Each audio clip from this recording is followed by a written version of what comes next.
There is something immediately disorienting about Clock Tower 3. On the surface, it presents itself as yet another early 2000s PlayStation 2 survival horror title. Dim corridors, grotesque killers, historical trauma woven into supernatural myth.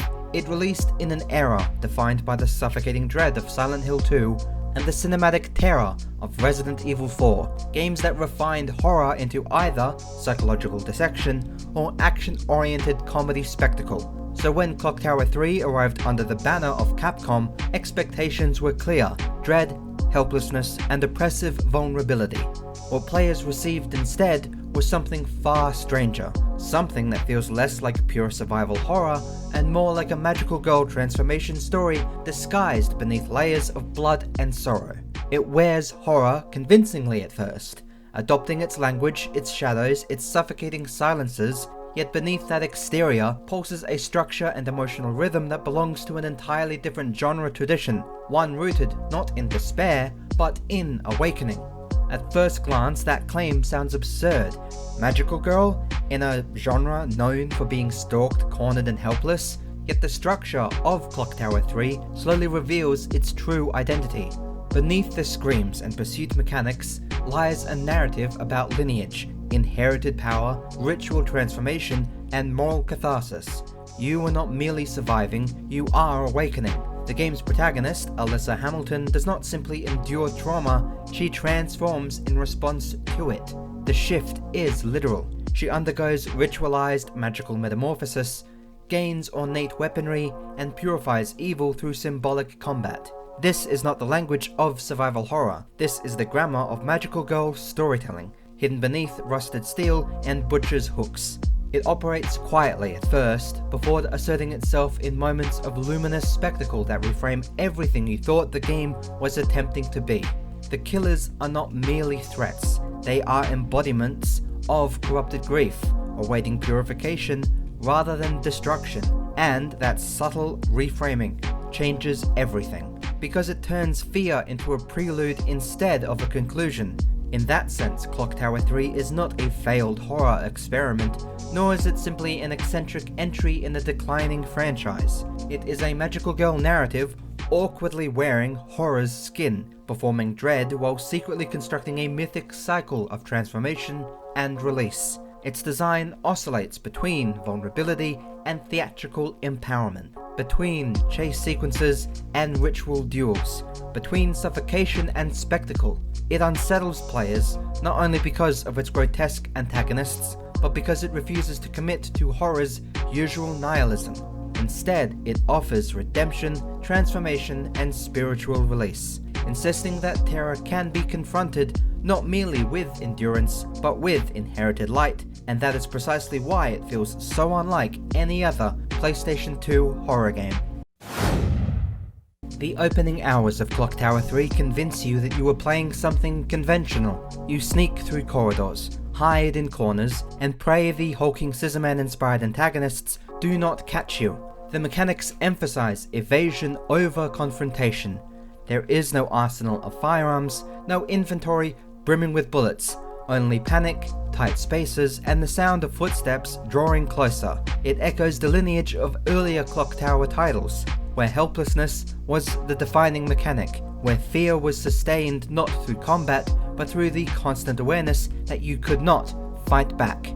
In these moments, the game feels firmly rooted in survival horror tradition, carefully constructing vulnerability as your primary state of being, and reinforcing the illusion that endurance alone is your only tool. And yet, woven awkwardly into this carefully maintained atmosphere is Alyssa's male best friend, a character so tonally bizarre that he almost fractures the horror outright. He feels less like someone organically written for this world, and more like a displaced archetype, as though he wandered in from a completely different game and genre.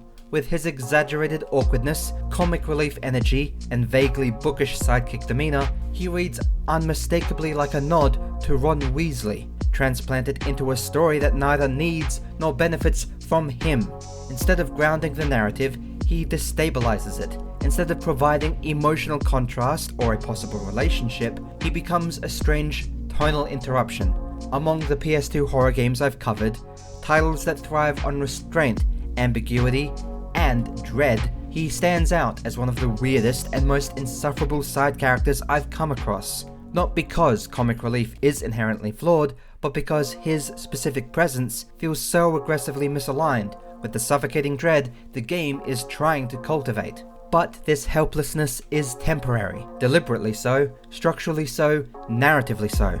The structure of each chapter builds towards a confrontation that recontextualizes everything that came before it. You do not merely survive long enough to escape, you survive long enough to awaken. Each killer's backstory unfolds through tragic vignettes of historical cruelty, reframing them as tormented spirits rather than random monsters. The horror is less about immediate death and more about unresolved suffering echoing through generations, about trauma calcified into monstrosity. When Alyssa ultimately confronts them, she does not do so as a powerless victim trembling in the dark, but as someone stepping into a role she was always destined to inhabit. Instead, she transforms. The shift is not subtle, it is theatrical, luminous, and ritualistic, erupting into the bleak atmosphere with deliberate contrast. Alyssa's transformation sequence is visually reminiscent of magical girl anime, complete with flowing light and ceremonial attire that reframes her identity from hunted to chosen one. The game abandons pure horror framing and embraces mythic confrontation, leaning in to spectacle without abandoning the sorrow that led there. What once felt like predator and prey becomes purification ritual. The illusion of helplessness dissolves, revealing that the fear was merely a prelude to empowerment, a necessary crucible designed to justify the radiance that follows. Magical Girl stories are rarely about power alone. They are about inheritance, about young protagonists discovering that they are part of something ancient, something sacred, something larger than their immediate suffering. Clock Tower 3 builds its narrative on precisely this structure, embedding its horror within the mythos of bloodlines and sacred duty.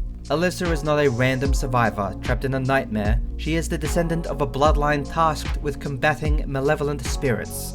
Her awakening is not accidental, it is destiny realized, a rite of passage disguised as survival. The horror elements, serial killers rooted in historical atrocities, serve as corrupted echoes of unresolved grief, manifestations of pain that history refused to bury. Each chapter plays out like a morality tale, where suffering festers until confronted by a chosen protector capable of acknowledging and purifying it. When Alyssa purifies these antagonists, she is not merely defeating a boss in mechanical terms, she is restoring balance, releasing trapped souls from torment, untangling emotional knots that have lingered beyond death. The bow she eventually wields is less a weapon and more a sacred instrument, a symbol of inherited responsibility rather than personal aggression. This structure aligns far more closely with magical girl conventions than survival horror ones. The cyclical pattern of encounter, revelation, transformation, and purification mirrors genre staples with striking fidelity.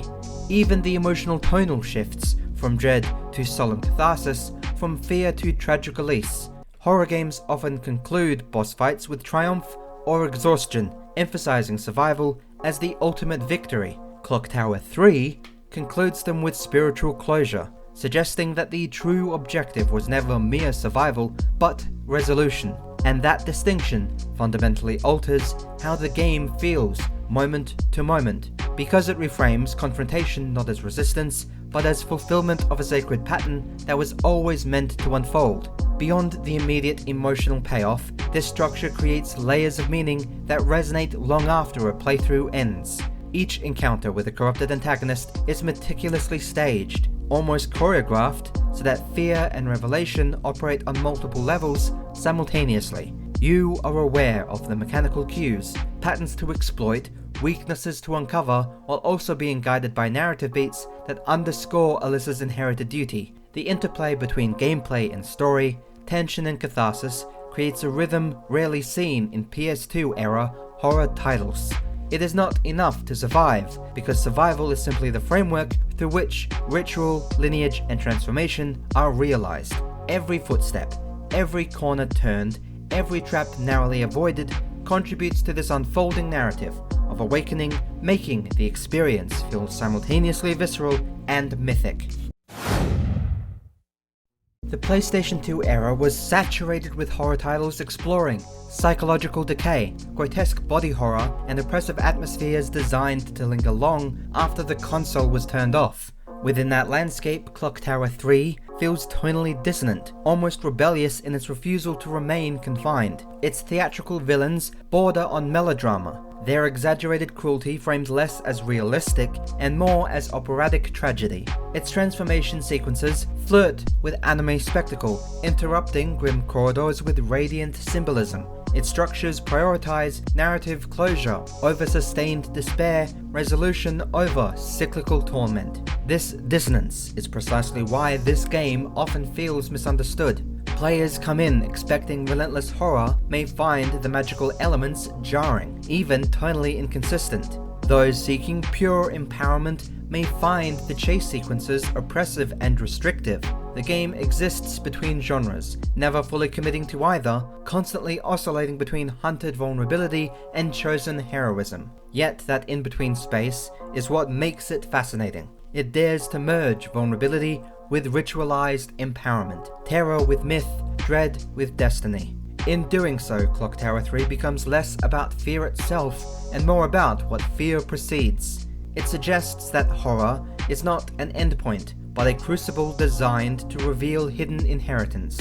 Alyssa does not remain trapped in darkness. She steps through it, transformed, carrying both the sorrow of the past and the light required to cleanse it. And that trajectory stands in stark contrast to the cyclical despair found in so many of its contemporaries. It marks itself as something structurally and emotionally distinct within the PS2 horror canon, and in doing so, it positions itself not as a conventional survival horror title of its era, but as something stranger, more ceremonial, and far more aligned with magical mythology than the PS2 horror canon anyone ever expected. This alignment is not superficial. Every element of its design, the lighting, the environmental storytelling, the pacing, the music, supports a dual reading, one of suspenseful horror and one of ritualized, ceremonial empowerment. Consider the interplay of sound design and visual cues. Footsteps echo ominously through the halls, but the same spaces,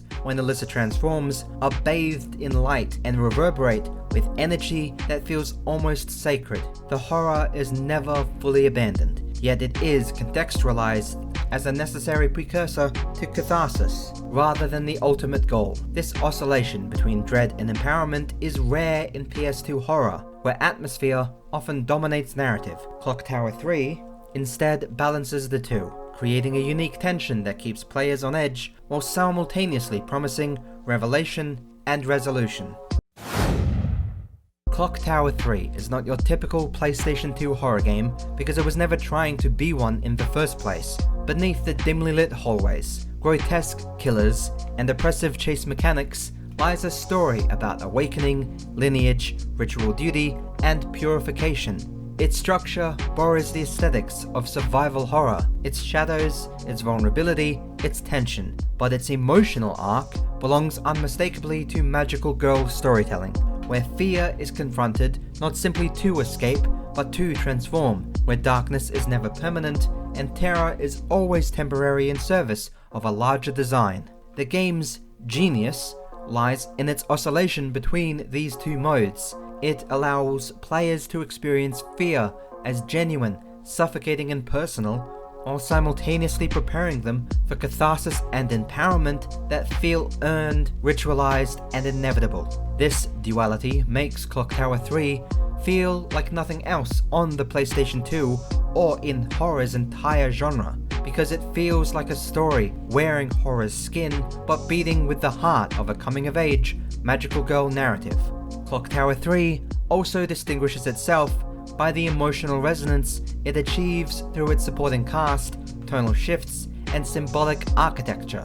The male best friend, insufferable, awkward, and weird as he may be, functions as an ironic foil to Alyssa's emerging heroism, highlighting the tonal dissonance the game willingly embraces. Every narrative element that initially feels misaligned, strange, or jarring contributes to the game's layered complexity, reflecting both human fallibility, and the surreal ritualistic logic of the story. The environment, the monsters, the chase sequences, and the transformation sequences are all interlocked to produce a narrative rhythm that is almost musical in its structure, a repeated cadence of fear, discovery, and transcendence that culminates in both emotional and moral resolution. It is an experience that cannot be replicated simply by playing another 2 PS2 horror title, because it is not just about surviving, it is about becoming.